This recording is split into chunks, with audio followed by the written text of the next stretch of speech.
What's going on, everybody? It's your boy Spencer.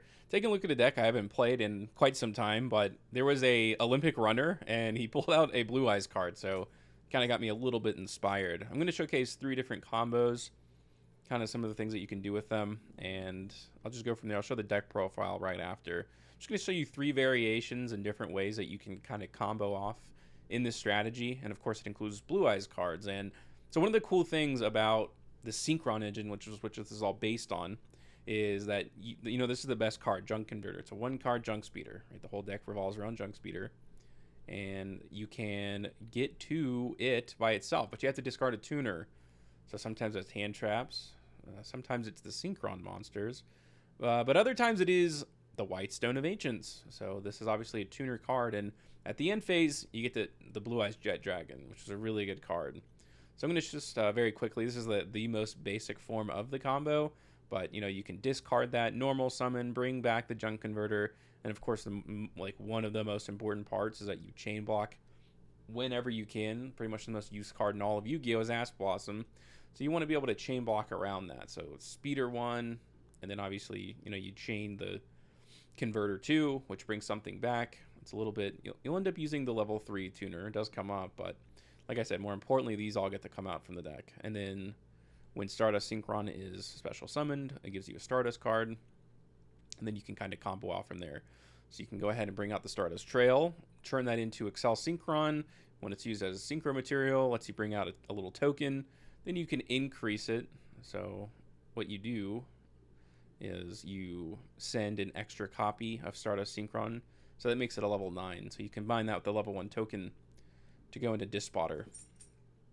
And now you can use the effect of the Excel Synchron, so it attributed itself to Synchro Summon, so you also had the normal copy of Stardust Synchron on the board, so it helps you go into a 12. And then when something's tributed, it triggers a couple things. So it triggers the trail to bring itself back, and then the Assault Synchron, it can banish itself from the graveyard and essentially just bring this back. Okay, so now you can use the graveyard effect of the Stardust Synchron to tribute a monster to special summon it. You have the trail on the field already, so you can go into Omega. So you're going to go ahead and rip a couple cards out of the hand. Dispotter can just bring it right back. So there goes 2 cards. This is obviously a free special summon. I think you just have to control a Synchro monster. That went a little bit quick, but I did make another monster, Trishula. So you go ahead and do that. Use the effect. And then you can, during the end phase, you obviously just get to bring back Jet Dragon. So your opponent has 2 less cards. This is only off of a couple cards in your hand too, obviously. Opponent has 2 less cards, so they're starting with 4. You have a monster negate. All of their cards are sent to, instead of the graveyard, they're banished when they get sent from the field. Your opponent cannot target other cards you control. So that's pretty cool. Or other cards you control cannot be destroyed by your opponent's card effects. Sorry. And also, when it attacks something, it lets you bounce something to the hand. This card's really good. And also, you get Hot Red Archfiend. You know, obviously, just being able to abuse the effect of Crimson Dragon over and over again, that's the key. So it's not the greatest end board ever, although it really isn't that bad. Let's see what you can do with a little bit more juice to it. This is Dictator of D, so it's another Blue Eyes card. Being able to special summon for free is really important. Like a level 4 body, you never know when you're going to need the normal summon.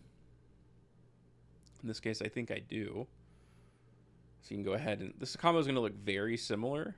There's a lot of different routes, obviously, that you can take it. It just depends on really what you open, or kind of just where you want to take it. Like the thing about Synchron that is so complicated is that there really is so many things that you can do with it.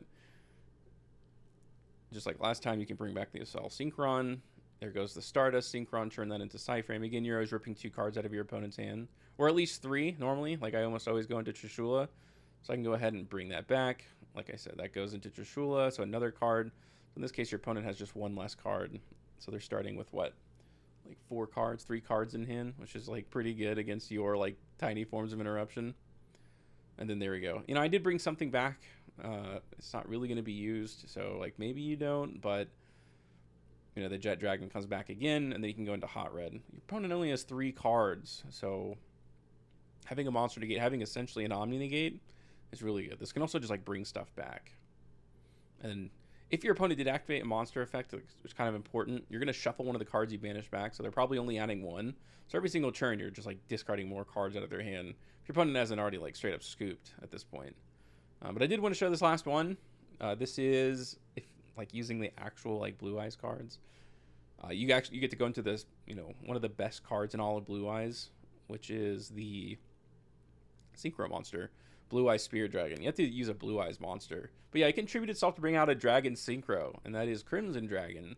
So now you get to use Crimson Dragon twice, and that's really neat. So this is going to be like the best end board that you can possibly end on. Most of the combo is going to be exactly the same, although things are a little bit more awkward now, at least theoretically, because of Crimson Dragon. Because you're not going to be able to use it twice in one turn. And also your board kind of gets filled up a little bit. So we'll see what I end up doing here. Dispotter comes down. I can bring this back. Stardust Trail can come back too. And then there we go. Like I used a level 10 in this case. So I'm going to make Crimson Dragon again to use it during the next turn.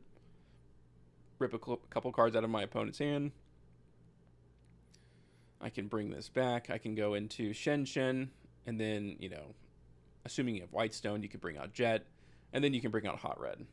So in this case, your opponent has 4 cards in hand. You have a Spell Negate, a Monster Negate, essentially an Omni Negate. Cards get banished. Can't destroy your cards by card effects. So that's all pretty cool. Let's go ahead and go to the deck profile really quickly. I just cleaned it up, I guess, a little bit. It just seems a little bit cleaner from my last list, or the first one that I kind of came up with. 3 Ash, 2 Effect Veiler, 1 Psyframe.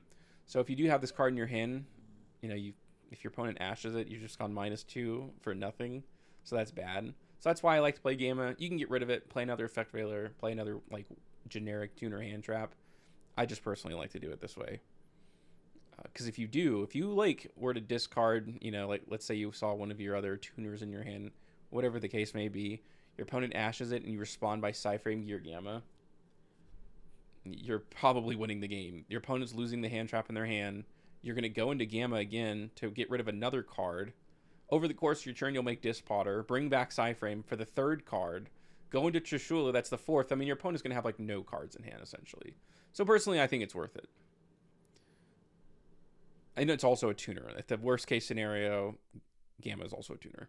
1 copy of Blue Eyes, 1 alternative, and the reason is because I play 3 Melody. It's like better to see both of these. Like instead of like playing 2 extra copies of Blue Eyes and like 2 extra copies of alternative, that just means you're gonna like see 2 of these more at once than you want to, versus Melody, which just adds both anyways. 1 copy of Jet, 3 copies of Dictator D. Like I said, it's really good as a free special summon 4. That's like the key number because you want to go into like Junk Speeder, which is 5. Like the material only needs a tuner or a Synchron tuner. So the other one doesn't really matter what it is. So I also play Rocket Recharger and I play Rocket Synchron. Mostly because like if you bring out Synchron Overtake and you bring out Jet Dragon, in that case like you're going to need another level 1 to bring out from the deck, and that does that. And also like let's say I have Dictator of D and Quick Launch, I'll just bring out Rocket Synchron. Onto the Synchron stuff. Stardust Trail, 2 copies of Stardust Synchron. It's not a card that you want to see in your hand. I used to run this at 3, but then it's like bad, so it's like whatever, I'll just deal with it. You can go in different directions and like figure things out as you go along, but I do only run 2 copies. Like you want to be able to special summon 1, and you want to be able to send 1 to the graveyard. 1 copy of Jet Synchron, 1 copy of Revolution Synchron, 1 copy of Assault. You can run so many of these at 1 because this can synchro from the hand, and this is literally a free special summon in like every conceivable way. So you don't need to run multiple copies of this, and like you really shouldn't. 1 copy of Jet Synchron, 3 copies of Junk Converter, 3 copies of the Whitestone of Ancients, 1 copy of Reinforcement of the Army. You want to see this card as much as humanly possible. 1 copy of Stardust Illumination, 3 copies of Synchro Overtake. Jet Synchron is pretty much the only card that searches Junk Converter. Talked about Melody of Awakening Dragon, 1 copy of Called by the Grave. Nothing too crazy there. And then 3 copies of Quick Launch. 2 Quick Launch actually is Junk Speeder. You just bring out the Rocket Recharger and you bring out the Synchron, and then boom, you've comboed. Onto the extra deck. 1 copy of Crimson Dragon. You get to bring it back to the extra deck anyway, so you only need 1 copy. 1 copy of Disparter, 1 copy of Crystal Clear Wing. There's tons of level 10s that you can go into. I just really like this card. I think it looks cool, so that's why I play it. You do have the option to go into 10s a lot. One of those is Chen Ying. I don't know, kind of iffy on this card. Like maybe you play Satellite Cannon Warrior or whatever it's called. Can't think of the name, but this is a decent option. Especially because it'll be a pretty beefy guy. 1 copy of the Hot Red Archfiend. This is a 9 that you can go into to cheat out with Crimson Dragon, as you guys saw. Shen, 1 copy of Trishula. It's really cool to have bring out Chula, rip a card out of your opponent's hands, and then like reborn something like Revolution Synchron from the grave, and then go into a 10. That's really a big reason why I play Chen Ying. One copy of Blue Eye Spirit Dragon. If your opponent's playing Pendulums, you should just leave this on the field. It's a really good card. Omega, one copy of Excel Stardust Synchron, one copy of Stardust. This is Stardust Charge Warrior, one copy of Jet Warrior, one copy of Junk Speeder, and then one copy of Excel Synchron. So it's a really cool over-the-top way to play Blue Eyes, but I feel like that's the only way you should really play it. Maybe next time I'll showcase my XYZ version of Blue Eyes, like my rank 8 engine, essentially. I just think this one's like a lot better. I think it has a lot more staying power. Kind of feels like ridiculous, like something Kaiba would play too. But let me know what you guys think about this in the comment section down below. Other than that, that's going to do it for today's video, and I will see you guys next time.